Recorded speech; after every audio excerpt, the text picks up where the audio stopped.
Hailing frequencies open, and welcome to Star Trek Discoverage, the live podcast that boldly goes into excruciating detail about this week's episode of Star Trek Picard. I'm your host, Aaron Coker, a.k.a. Caliban, and I'm continually awed by the therapeutic utility of a shared mythical framework. You know, like Harry Potter. Joining me on the show, as usual, is my co-host. She's also the co-host of the Generations Geek podcast, a more or less family-friendly celebration of geekdom. It's Ella Pearson. Ella, welcome back to Discoverage. Thank you. It's great to have you here. Ella, question for you.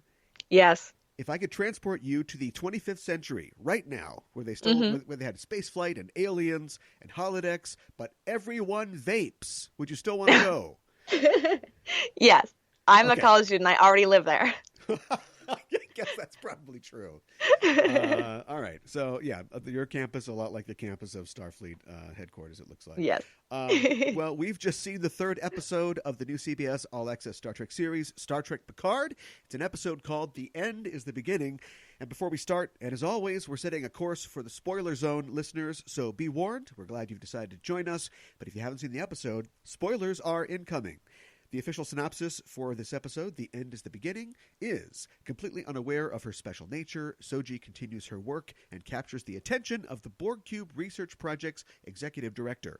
After rehashing past events with a reluctant Raffi, Picard seeks others willing to join his search for Bruce Maddox, including pilot and former Starfleet officer Cristobal Rios.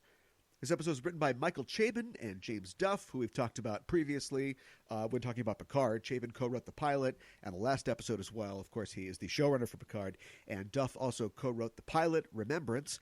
It was directed by Hanelle M. Culpepper. And wait a tick, I guess I haven't been keeping up with everything, but I could have sworn that she was going to do 2, but she's done these first 3 now. I have no idea. I mean, I'm liking her stuff. I have no idea how many she's supposed to do. Do them all. Yeah, it's been great. But my impression was there was 10 episodes, and there would be, everybody was going to do 2. So, like for instance, next week we've got Frakes, and then doing presumably a second one after that. But yeah, like you said, the more the better. The start date for this episode is still unknown, though. Like last week's episode, it takes place in both 2385 and 2399. And there's a few interesting aspects to this episode. The Vasquez rocks appear in this episode, as they have in many Star Trek episodes. But the last few minutes of the last episode, and of course this full episode, are the first time that they appear as themselves. Their appearance raises a lot of questions about the National Park Service in the 24th century, in my opinion. If Raffi could just park her Airstream next to them, but whatever. This episode is the first to address the varying appearances of Romulans across Trek series, i.e. the reason that some of them look like Joanne Linville and some of them look like Carolyn Seymour. The Romulans with pronounced foreheads are referred to in this episode as Northern Romulans. And in this episode, Hugh claims the liberated Romulans that we see in the Reclamation Center are the only Romulans who have been assimilated by the Borg, but we know that that's not true. Chakotay meets a Romulan former Borg drone in the Voyager episode Unity, although that was in the Delta Quadrant, so maybe Hugh doesn't know about that. Ella, what did you think of The End is the Beginning? I really liked it. At the beginning, I was feeling, I think, a little bit like meh. And then I was like, the first like 2 scenes. And then I was like, I think that at least me, and probably at least a few other people are holding this show to like this standard, and I don't even really know what standard I'm holding it to. Like, because it's like, oh, it's Star Trek, it's Picard. And so I'm expecting something, but I don't know what I'm expecting. Yeah. You know what I mean? So at first I was kind of like, and then I was like, what am I even comparing this? There's nothing to compare this to. It's a whole new, it's the 3rd episode. So then I tried to relax, and then I enjoyed the episode a lot more. Yeah, it's funny how that worked. Yeah, well, when you relax, it's tough to, just judging it by this is the beginning, and they've clearly designed these first 3 episodes as a pilot. So now that the 3rd one's out, I'm going to watch all 3 of them just in one go, and see I was just thinking that. Yeah, and see how it feels as just an introduction to the show, and then of course we'll be off to the races as we go. We are introduced to a couple characters, new characters in this episode. We see for the first time Raffi Musiker, played by Michelle Hurd, who is, I'm not exactly sure. I was too dazzled by the really just awesome looking uniforms from the 2385 scene. I Oh, love I those. know, right? Love those uniforms. And I didn't really catch her rank, but she was XO, of course, for Picard in that era. And then, of course, Santiago Cabrera plays Cristobal Rios, and also his EMH as well. Oh my God. Okay, when that first hologram was on screen, I was like, oh my God, I can't tell any of these Ethan Peck knockoffs apart. They're all just tall, Sorry, Ethan. dark, yeah, no shade to Ethan. Tall, dark-haired, white men who are like a little grumpy, and I was like, God, I Right. can't tell any of them apart. And then the second hologram came on, and I was like, oh, Come on, we got it's the same. Okay. It's Old West rules here. We need a handlebar on this guy. We need a Van Dyke on this guy and a soul patch on that. That's how we tell them apart.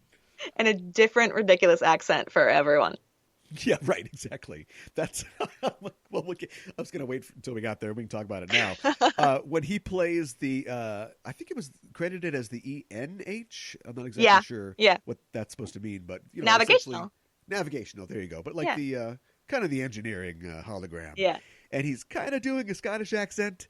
And I was literally like, I don't know where in the UK that's supposed to be from. Yeah, I wasn't quite sure. And he's a Venezuelan actor, and it's like, I used to be an actor, and I know for a fact, don't lie on your resume about what accents you can do. You're just going to get in trouble.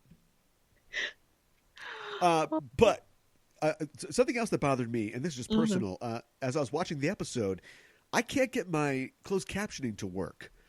So I turn it on because I know that there's going to be a lot of names and new planets and characters and stuff, and then it won't work. And so quick trip to Memory Alpha, and I have to scan everything down. Hopefully I get it all right. That's me, except even if I had the closed captions on, I wouldn't remember names or planets or anything. Well, it's all new stuff, and we've had many years to learn the old stuff. So exactly, it's brand new. Yeah, it's all brand new, except for the reused plot elements. But we'll talk about that in a second. The episode opens, and we are at sci-fi. I've got SF, which means Starfleet, but it's also sci-fi. Sci-fi headquarters, and it is 14 years ago, just days after the scene that we saw at the beginning of the last episode with the attack on Mars. And this is the scene where Picard walks out of the building, and they've said, no, you can't have your ships. And things look bad. He threatened to resign. They're like, okay, just empty out your desk on the way out. And yeah, they're like, I bet. So he's lost. He doesn't know what to do, and it looks like Raffi's probably going to lose her job as well, and that's not great. I like this scene. I think. Tell me if I was seeing things, but I think they Nick Fury'd him a little bit. Did it seem like they sort of? Oh yes. Yeah. Very, very. A very even skin tone and color, and that's Picard. Yes. Yeah. Not in some of the long shots though, but it's so expensive. And we learn a little more about the attack. They talk about the A500s, which of course I think are the model of synths that we saw in the earlier episode. And they're wondering if they can do it. They can do it without Starfleet. And I guess we'll just have to get more details about that in another flashback in the future. We know that in the present day, Picard goes to visit Raffi at the real Vasquez Rocks. And let's just get out of the way. Yeah, she vapes. Yeah, we know. Which I thought vape goddess. Yeah, I thought was so. She didn't blow any cool clouds or anything like that. But do a trick. I thought it was so interesting that I don't know. I mean, we've. Where am I going with this? There's been a lot of things that have been done in Star Trek post TNG, even in TNG, that are like, oh, I don't know what Roddenberry would have thought about this. Like conflict between races, and we're on a station, we're not flying. I don't know about this DS9. And those have all, for the most part, been proven wrong. They're all good ways to tell stories. They all create drama. They all have produced amazing characters, one of whom I'm getting really anxious to see. When are we going to see 7 and 9? But somehow this was a little bit over the line for me. Gene Roddenberry hated smoking. He was very adamant about people not smoking in his productions. He put no smoking signs in certain scenes in TOS, and so to have this Star Trek and Leonard Nimoy are like, I've never smoked and I've never vaped and I never will, and that's the whole reason. Yeah, the whole. It's not even that big of a deal, and it's not even. I know it's not even smoking, but just for some reason that was just man, we're you can't go home again. I guess it's the future. I'm sure that vaping is not as bad for you as it can be now, as it They've is now. perfected vaping. You're saying Yeah. It is literally water vapor. Now it can't do anything to there's no vitamin E or whatever was in it before. Yeah. you. Well, they There's got no that. CBD. Yeah, right. Or maybe there is. Yeah. Uh, Um, well, well, she mentioned snake leaf, eh, so I'm wondering if that's what's in there. You know, we know that in the character description that this character has struggled with substance abuse, which I don't know what Roddenberry thinks, but I think would definitely still be a thing in the 24th or 25th century. And so, with a little bit of yeah. extra detail on the character, there's a point where, and you made some polite criticisms at the beginning of the show. I'm going to make some now and then probably a lot later. But there's an exchange between them that is, I think, pretty typical of a situation where you'd have a character with authority talking to another character who's resentful. Maybe those characters are not the same race, and it comes out in her talking about his nice chateau and his vineyards and all this stuff. hmm And I'm like, and the oak beams, and I'm thinking, is she economic shaming him? Like, isn't this the 24th century? I guess I felt like, hmm, Do I you know what I felt mean? like she was like, you didn't you didn't have anything to lose when you resigned. Like he resigned and he went to France and Right, lives on a Hampton. beautiful Yeah, yeah. vineyard. Yeah. And she obviously, I think, had felt like she had a lot more to lose than that. Okay. Um, I do that. I mean, it's a good point. I don't know. That's just how when I watch a scene, I was like, oof, It just boof, felt. because that's a nice house. It That is. vineyard, that house, It that's is. nice. He's got staff. He's got two full-time bodyguards slash general caretakers. Who he saved from burning up in a supernova and from the recrimination of their government. But yeah, yeah. hmm And this is something that we never really answered in their universe. Like, I guess ownership and property, if you can have property and ownership in their socialist utopia, is the only thing left. So it's like a hereditary thing. But it just seems like if I was a TV writer in the 21st century and I was going to write this scene, that's what I would do. But I feel like looking at it through the lens of Trek and the 24th century, you got this vaping character who's like, you and your big house up there on the hill. It's like, what? It doesn't. I haven't heard this in Trek before. I'm not saying I hate it. I just I haven't seen this before. But I like her. I like Raffi so Yeah, far, and I me wasn't too. really familiar with Michelle Hurd's work, but I think she's I really like her. She's doing a great job. Yeah. We cut back to the cube, and we find that Hugh is there. They don't. Do they ever call him out as Hugh in the episode? I don't think so. We know he's Hugh. Yeah. Yeah. He is working on things. It turns out that he is the executive director of the Romulan Reclamation Project. And he notices Dr. Asha doing that thing that she did last week where she is speaking to the drone in a language that we don't recognize. And this is, for me, more evidence of this being like a movie instead of episodes, because that had no context, and now it pays off now. He says, hey, saw what you did. A little extra in your paycheck, doing a good job. And she spoke to him in his own language. And I guess we don't know why she knows it, but she knows a lot of stuff. If I'm the last person on Earth to realize that XB means X-Borg, I'm sorry, but there you go. He likes her work with the XBs, and he says that her request has been approved to talk to this woman Ramda, who is their expert on ancient Romulan myth, and this is where they talk about the therapeutic utility of a shared mythical framework, which is like it's hard to talk to atheists sometimes. They're just so self-important. But yeah, that's what we get there. We cut back to Earth, and there Raffi she's thinking that a high-level Starfleet person let the attack take place. She's got some conspiracy theories. I like the idea that even in the 24th century, you can have like a weirdo living in a trailer in the desert. It's like, it's the government, man. Well, yeah, well, and I was so like, because Picard's just like, no, there's no reason. And it's like, but you are telling her that there's Romulan assassins operating on Earth under, like, with, like, in cooperation with Starfleet. And the second she says, "Oh, they did the Mars attack," he's like, "No, no, no, honey, you're crazy. That's crazy." I was like, Right. Picard. I was like, JL, please. Yeah, he's just JL from now on. Hmm. Then we're going to call this show JL. So yes, it looks like that meeting's not going well. She says she'll get him a pilot, and so I guess he's got the pilot he was looking for. We cut back for a quick scene at the Daystrom Institute, and we see Agnes, Dr. Girardi, being visited by Commodore O in some cool shades. And I guess I didn't know this before. Maybe I wasn't paying attention. No closed captioning, but she's the head. She's the chief of Starfleet Security, the top cop at Starfleet. She wears the cat eyes and walks up behind people in the woods. Yeah, they should have been mirrored. Yeah, that would have been cool. You know how fast you were going. We cut back to the cube. We cut back to the cube, and Hugh takes Dr. Or Soji, I should just call her Soji, to an asylum of sorts with a bunch of people in it. They're Romulans, and apparently they are, to his knowledge, the only Romulans that have been assimilated by the Borg, these XBs. And it looks like it looks bad. But it wasn't.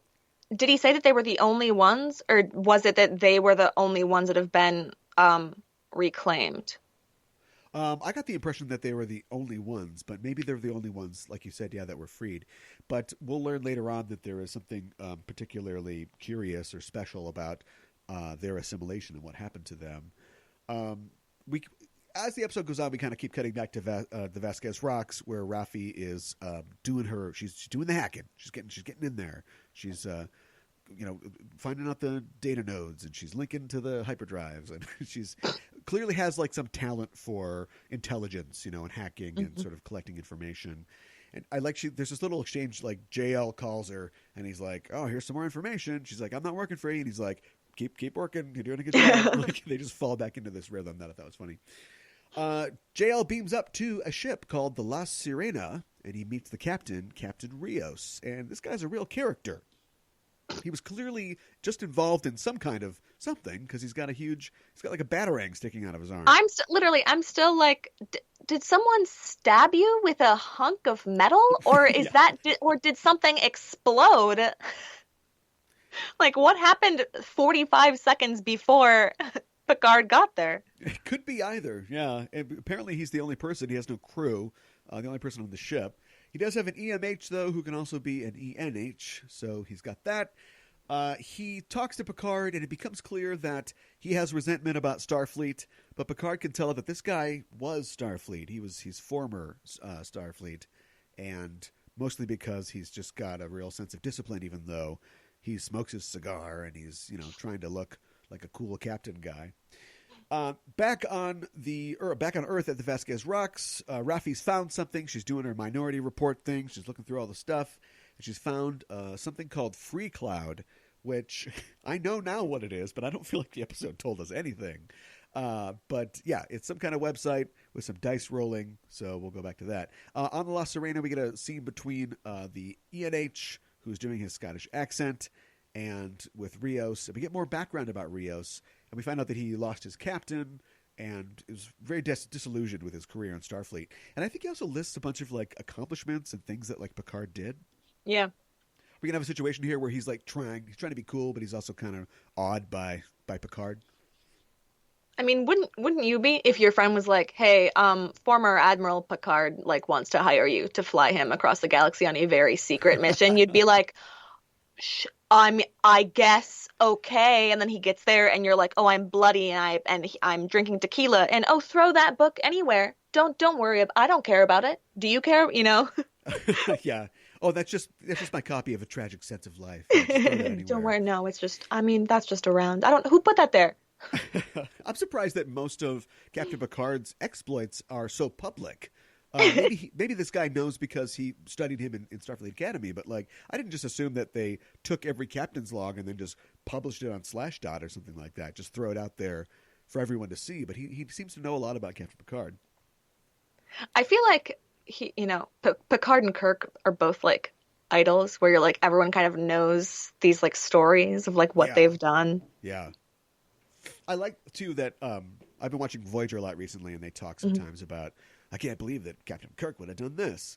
But maybe it's just the data keeping and reporting of the future, but I kind of wish that sometimes they got the stories wrong, because it was like 100 years ago, like, didn't Captain Kirk do this? And then he said that. Like, we saw the episode, we know, no, he didn't say that. He did this other thing. They're legends. Yes, exactly. They're almost like myths. Yes. It all comes back to full circle. I've always found the therapeutic effect of a shared myth. Yeah, right. Back at Chateau Picard, and this next, for the rest of the last 20 minutes of the episode is just like a series of cross-cutting in between these three locales. I thought it was really effective. Yeah, did you? I was hooked. I was very I wasn't affected invested. because I didn't know what was going on, and also all that it really did is just establish that girl scary, and we kind of knew that girl was scary already. But anyway, at Chateau Picard, Picard is getting ready to leave. He's smelling the harvest, the grape leaves. You can smell them for miles. And he says that he really tried to belong to this place, but perhaps his destiny was always in the stars. On the cube, Soji is talking to this woman, Ramda, who has cool hair, and she's got this Borg thing over her eye, and she's playing with what looks like a Romulan tarot type thing called Picard. And she's trying to get closer to her, just get more information out of her, reach her. Back at Chateau Picard, guess what? Romulan Death Squad attacks. Hate when that happens. There's a melee and a brawl. Of course, you've got two former Tal Shiar clean up pretty good.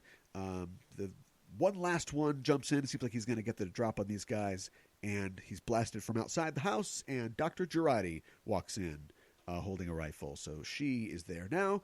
She tells Picard that Commodore O came to see her, and she spilled her beans because she didn't really know what to do. She has no talent for deception, and she's worried that she might have told him too much. They start to truss one of the Death Squad guys up because they're going to try to interrogate him. Back at the cube, Soji's not getting very far. She asks if the Pikmin game is connected to mythology or mythic structure, and Ramda kind of likes that, but she calls it the news, which I thought was interesting. I don't really. Yeah, that was it. very. Soji was like, "Oh, that's the perfect word," and it's like, but now I'm confused about what. What do you think she's trying to do? Which character? Soji, when Soji? She's like, "Oh, I'm trying to build a framework." What do you think she means by that? That is a good question. She is a galaxy class anthropologist, so this could just be a field of study for her that she's interested in. She's working on something. We also know that there are things about, I think, every character on this show that we don't know. They're all going to have a card to pull at some point. So maybe it's connected to that. I guess I'm not really answering your question, but it's possible that she's just, fascinated by this topic. But she said that she was trying to she was like, that's exactly what I want to do. She wants to create. Okay, here, I'm just going to tell you what Let's do the news. Exactly. So they go into that room, and she looks at Hugh, and she's like, all of the disordered are Romulans. And he's like, yeah. So. Right. And she's talking about this Romulan myth of interconnected framework, whatever. Yeah. And then the Romulans that were connected to the collective and then removed from the collective are all screwed up. Yeah. So. And they were on this ship called the Shaynor, and it was reportedly the last ship to be assimilated by the Borg. Yeah.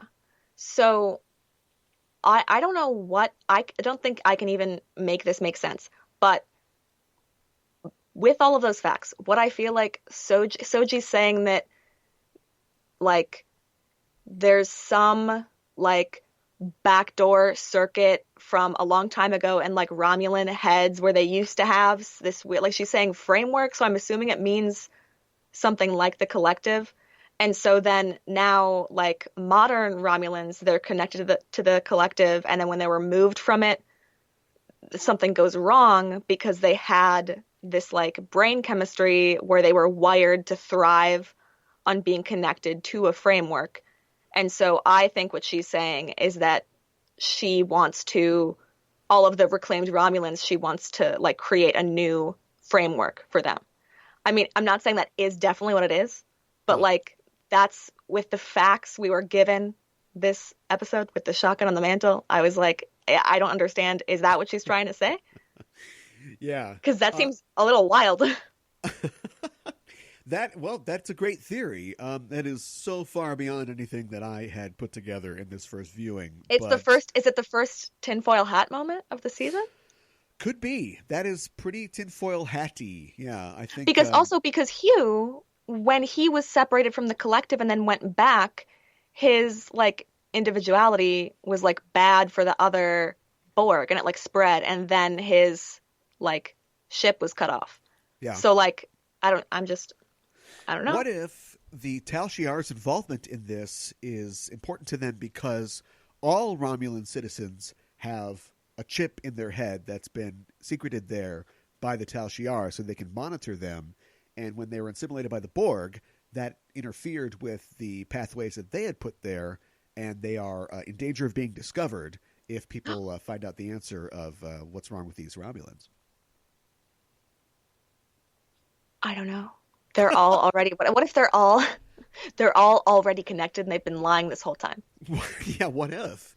And They're like, no, we're not telepathic or anything weird like the Borg. That's crazy. And then they look at each other in their heads. They're like, don't say anything. You're playing it I'm fantastically thinking cool. big Good job. wink to you. Okay, I'm I'm receiving I'm thinking golf clap. that. We also get so. Here's a question: except for the ones that we see on screen, the former Borg, where are the Borg? Do the Borg exist? We heard that the sub matrix collapsed, and that sounds bad for the Borg. Yeah, I don't get. So the sub matrix, is that like the whole? Is that every Borg sub matrix? Is that sub matrix like a collective wide sub matrix? I don't know. Like you're telling me there's just cubes floating around out there with just I gotta watch my late Voyager Borg episodes again with Susanna Thompson. I don't remember what they said about like the submatrix and whatnot, but it would seem to imply that it would be a bad thing and perhaps would lead to people being disconnected from the collective or network. They lost their Wi-Fi. they lost their Wi-Fi. The Borg's got good Wi-Fi. It's the only perk of a cube. What's that? Only perk of living on a Borg cube. The Wi-Fi is just Yeah, you can signal anywhere. Yeah. Back on Earth at Chateau Picard, they're trying to talk to this guy. Like, where are you from? What's going on? Are you Dash or whatever? And the guy just says, the girl's dangerous and that she's not a girl. And Is that guy, can I ask you a question? Is that guy the guy that played the Romulan like thug that they woke back up? Is that the guy that played the security officer in JJ Trek that called Kirk Cupcake? Ooh, is it? It That- looks That's I guess you could have checked the names. I didn't check it. It looks like the guy who Kirk fought in the bar and then was arrested by on the Enterprise. the similar head shape. Yeah. Yeah. Yeah. You know what? That's a memory alpha dive there. I know that there was a person in this episode who was credited as God, what was it? Great, this is great podcasting. It was like son of Earl or something like that. Or I'm gonna look it up and I'm gonna type at the same time. That's how good I am. Back on the cube, Ramda is she basically freaks out and she asks which she is, which twin. I'm assuming. I think we get the idea. We're supposed to get the idea that one is good, one is bad, or one is the destroyer and the other one is something else.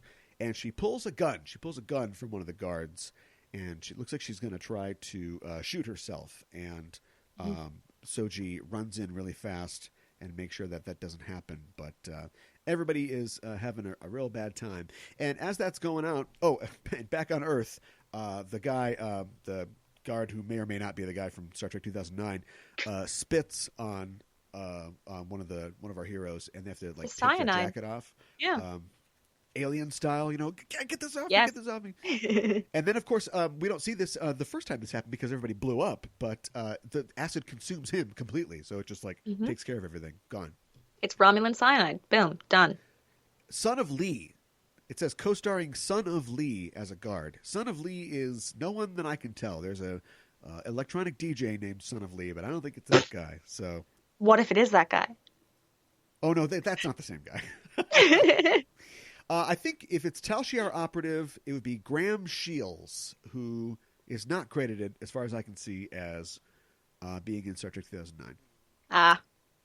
A dream dies, but I was with you the whole way, right up to the end, and then I bailed. Everybody on the cube, all the Romulans in the asylum seem to be really pissed at Soji, too. They're all looking at her like, "Ooh, you can get you." So I don't know what's happening with that. It's the mythical framework. It's the therapeutical mythical framework. Don't insult our mythical framework. Also, like, if she, I guess maybe I'm just oversimplifying because clearly there's an issue with the way that what's her name, Ramda, Help me, is perceiving time. Yeah. But she's like, which one are you, the one who lives or the one who dies? And it's like, well, does that mean is Daj not dead? Because if Daj is dead, then she's clearly the one who lives. So Daj. Daj was, yeah, the first synth, right? Daj? Is Daj backward God? Okay, all right. Sorry, too far. That was it was heavy duty tinfoil on top of tinfoil. Mom calls. She calls Mom.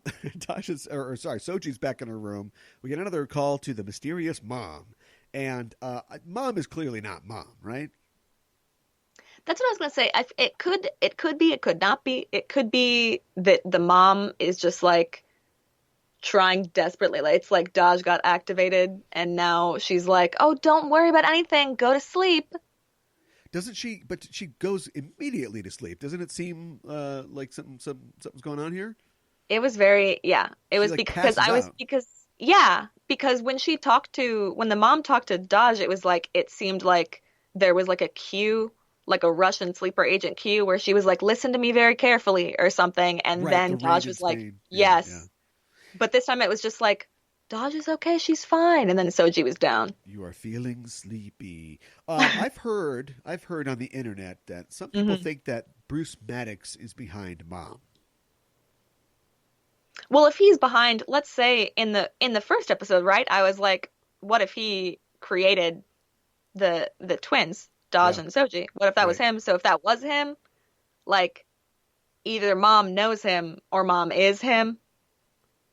Yeah. Right? So he's got a hand in this still. I don't know. That's just you and I both know that internet theories are never true. So never ever. No, following those. One last scene on the cube. Well, there's two more scenes on the cube actually. There's a quick one with sexy Dr. Frankenfurter. Why is everything he does so horrifying? He oozes into the room. Yeah. It's like everything he does is so like slimy. And she's like, "Man, I don't really know what's going on right now with my life." And he's like, "Well, I think I'm falling in love with you." Oh my God, literally. Oh, it's the most realistic scene in Star Trek I've ever seen. She's like, "My life is falling apart," and he's like, "I think I love you." Oh, you want to do it? Yeah. So that works out great. A little later, he's walking through the halls of the cube, and we see that his sis Rizzo is on the cube. And blah, blah, blah. Nothing really happens in this scene. We've seen her 3 times now, and every time we've seen her, it's been like cut to the bad guys plotting. Like the first scene, we established that she and O are bad, but then she's like, "You better check out all that bad stuff." And the next scene, she appears to her brother. She's like, "How are we coming on the bad stuff?" And then this is just a repeat of that, basically. Only we see that she's had her Romulan appearance restored. Literally. Do you want to know one of the did first? They seem close to you?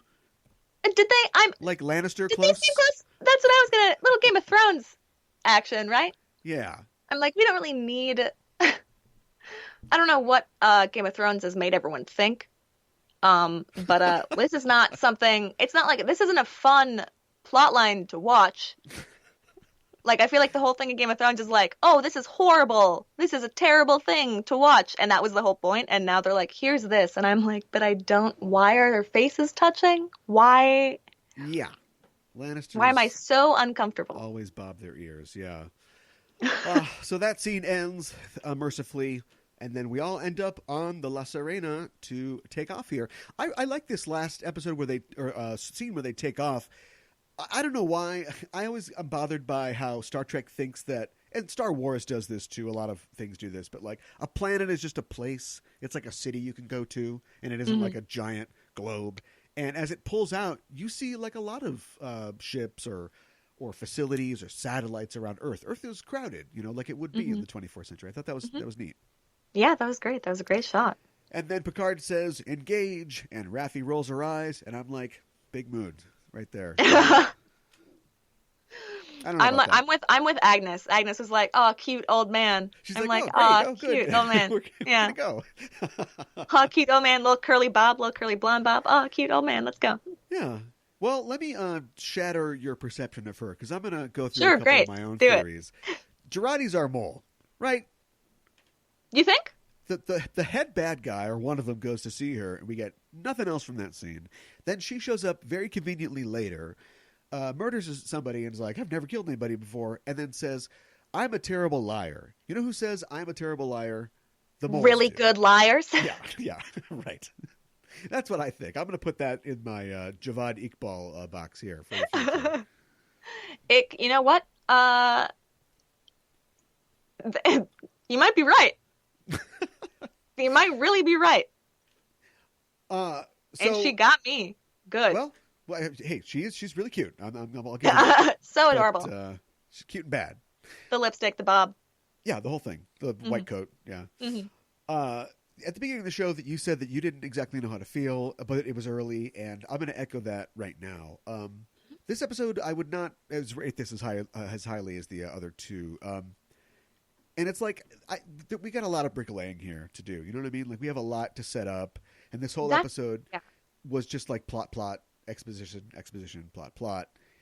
But there was a couple things that I just felt were like, you can do better than this. The aforementioned vaping scene, the whole thing with like the tarot thing. Like, I know it's like alien tarot, but like plucky character investigator goes to a mental health facility or asylum where an inscrutable character, is playing with tarot cards or something. It's like we've seen this also, on other CBS shows a lot, not on Star Trek.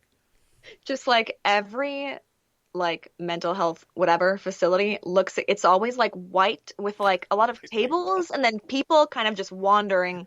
I guess this was the activity room, right? Because it's just like one room. Like, where do they sleep? Where do they poop? I mean, yeah. Like, it's always just like a bunch of people, and they all have that same look in their eye where you're like, oh my God, they're crazy because their eyes are glassed over. They're just standing around.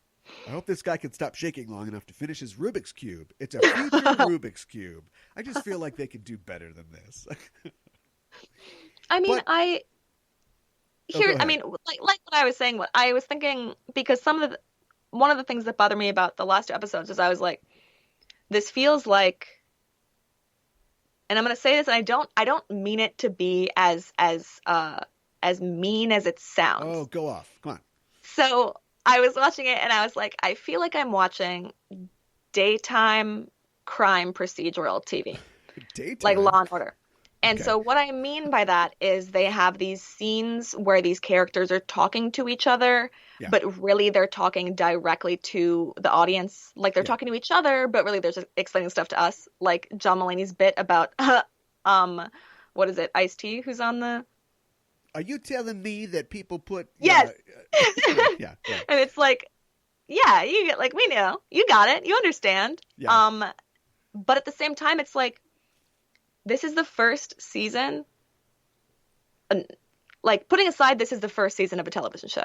Any first season that's like not literally just like a sitcom, like Friends, where it's just like, oh, it's New York, whatever. We get it. They're friends. It's the first season of a new Star Trek show, and they have a lot of stuff to fill us in on. Like, there's a lot of new material here that like the audience like needs to understand, and I think it's very difficult, especially in a first season of a show, to get across like just straight information without it seeming a little bit like you had a 3-episode pilot. Yeah, but some of it is just reiterated over and over again. Like, as much as I didn't love Children of Mars, I came away knowing that Mars was attacked by synths. Picard was trying to get the fleet together, quit over it. Like, that's all. We got that. And now we have to see a scene where that's explained to us. We have to literally see the flashback. It's just a lot of, I feel like there's a lot of bookkeeping going on that is unnecessary. Like they're not trusting the audience enough. Yeah, well, that's what we always say, I guess, when we criticize this. But I don't know if it's that or they just don't have enough material to go 10 episodes. Like, I think you could have done a really great Picard movie, but instead we have to keep cutting back to the bad guys to tell us they're bad. It reminds me of in TNG when they brought Denise Crosby back to play Sayla, and she would just kind of show up at the end of like a couple different episodes just to like go, oh, she's still out there. There's a Romulan with a bob. Oh, no, who's that? And we keep doing that with these bad guys, and it's like, let's see the bad guys do something. Like, let's see them make some decisions. You know, Sexy Frankenstein is like, I got her. No, I've got it. I've got it. Like, he has to keep telling everybody that he's on top of this thing, literally. And yeah, I just like, do something with that. But once again, like we said before, this is their pilot. They're not even done with the pilot yet, so maybe it gets a pass until the show's on. But yeah, I don't know. We're still kind of like getting the band together for the first time. We're not getting the band back together. We're getting the band together for the first time. Like we don't have like, we're still waiting for Romulan Samurai Legolas. So it's like some of the band is old and some of them are new. It's like when Journey got that new lead singer that sounded like Steve Perry, but he was he's from Indonesia or something like that. So yeah, some of the guys are old, some of them are new, but. Yeah, I don't know. Well, the band is mostly together now. Go pick up Legolas and let's get this thing going. Yeah. That's what I say. I do like, I don't know. I feel like it's very easy to be like, well, this isn't, like, people like to complain and be like, well, this isn't Star Trek, like, whatever. But it's like, but the point of the whole point of making a million new Star Trek shows is so that they're different from what was on before. You know what I mean? So I'm like, I feel like hasty in criticizing it too heavily because I'm like, we're not used to it. It's brand new, whatever. And I want to see like what happens. I want to see different kinds of vaping. Come on. People have been smoking for thousands of years, and then they invent vaping, and you tell me 350 years in the future they're still vaping out of a little thing? Come on. I don't believe it. I mean, we don't know what's in it. We don't know what it tastes like. It could be like the frozen yogurt in The Good Place where they're like, it tastes, I got the flavor of your phone is fully charged. Yeah, right. Yeah. Yeah. Can you imagine? The flavor I'd never be anxious again. Yeah, of the guy in front of me in the drive-thru paid for my meal. Yeah. Yes. Do you think, last question, and this is like an actual character question, do you think that Raffi is really that mad at Picard? Do you think like what he did really screwed over that much?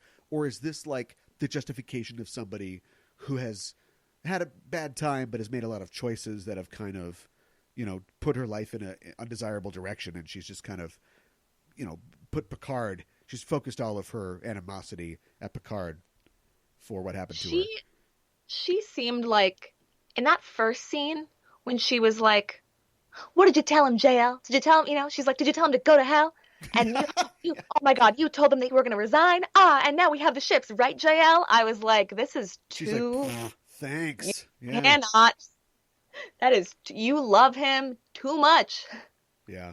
Like, and so I do not have a hard time believing at all that the same person who clearly idolized him to that extent is then also like, don't touch me, get away, but leave me and my Airstream alone in the rocks to drink wine and vape. Like, it's the same, it seems accurate, I guess. We're just expecting... I mean, I guess 10 years have gone by, but we're expected to just hang it all on... Picard did what he always does, which is stand up for his principles. Like, why do you like him? Like, what'd you think he was going to do? Yeah, exactly. So there I you think go. It's also like, that. If my boss was like, I did my best, but it wasn't enough, and now 10 million people will die. I'd be like, what do you... Oh, and yeah, also you lost your job. I'd be like, what do you mean, white man? Somebody's shuttlecraft's getting keyed in the parking lot. That's all I can say. Well, I think we covered pretty much everything that there is to cover. Like, clearly we had a lot to say about this. And that's good. And we'll have a lot more to say, of course, in upcoming weeks. But that's it for our show this week. Thanks for joining us, listeners. If you like what you hear, you can follow us on Facebook and Twitter at EISTPOD for updates and to get notified when new episodes of both Enterprising Individuals and Discoverage are released. And you can tweet to us on the show by using the hashtag @Discoverage or email us at EISTPOD@gmail.com. Also, while you're on the internet, why not head to your listening platform of choice and subscribe to the show feed and give us a rating and a review because it really helps us out. And if you really want to help the show grow, stop by our Patreon page at patreon.com/EISTpod. And as always, if you like the show, tell a friend. Discoverage will return on February 13th for the 4th episode of Star Trek Picard, entitled Absolute Candor. This will be the first of, presumably, 2 episodes directed by Jonathan Frakes.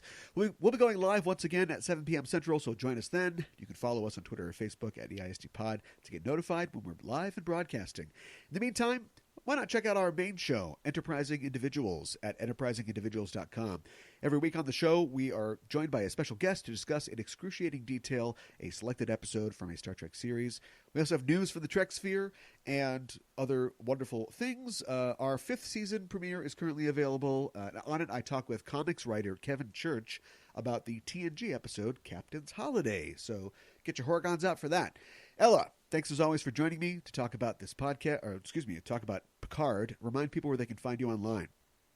Yeah, we are at Generations Geek on Twitter and Instagram, generationsgeek.com, and Generations Geek wherever you listen to podcasts. Pop quiz, who's your favorite Harry Potter character? Fred Weasley. Weasley, wow, okay. All right. Respect. Zero hesitation. Yeah. No, right away. Well, with that, that's it for us. Thanks for listening, everybody, and we are signing off. This is Aaron for Ella saying live long and prosper.